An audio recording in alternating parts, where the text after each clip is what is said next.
Goodkind, and I want to welcome you here today.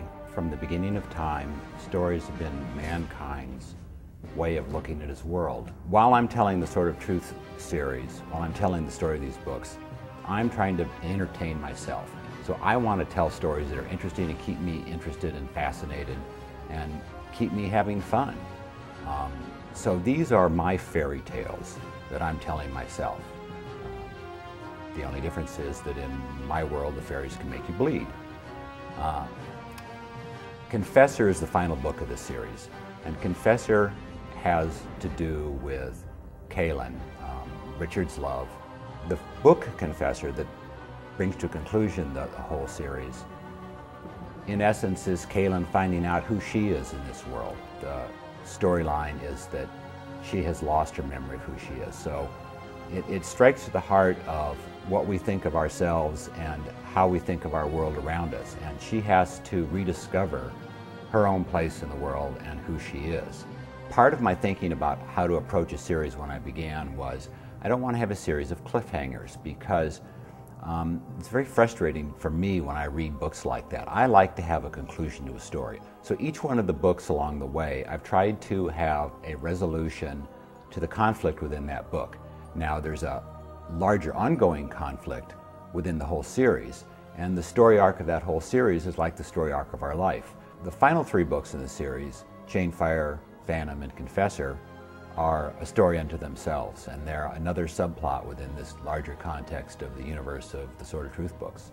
We discover throughout this series how myth is born, and in Confessor we come to see the gateway into this larger view of where myth comes from, what founds our understanding of myth, how these stories become larger than life, and where they lead mankind.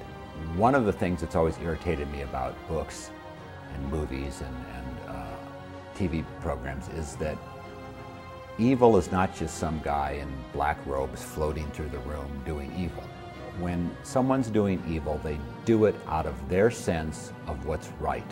When those people flew the airplanes into the Pentagon and the World Trade Centers, they weren't doing something to do evil. They were doing what they thought was good.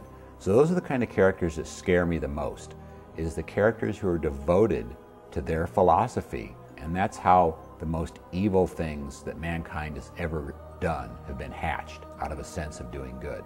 So all of those things together add up to people who start wars because they think it's their duty to reform mankind in their image of how mankind should be. So philosophy drives everything we do.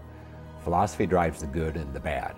And which philosophy we're going to pick as to how we live our lives is the very stuff of stories. People are drawn to books, drawn to movies, drawn to stories because they want to see their values in life reflected. They want to see the things that matter to them, the same kind of struggles that they're having brought to fruition. They want to see their values triumph. They want to see the things that matter to them work out in the end. Philosophy and storytelling are all one and the same. Throughout time, all storytelling has been philosophy passed down. I just happen to like to deliver my philosophy at sword point.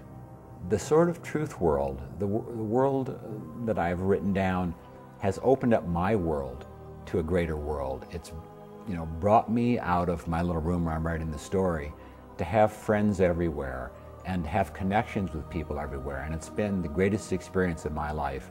And I want to thank you for reading the series and supporting me and recommending it to friends. It's all possible because of you, and I appreciate each and every one of you. So thank you.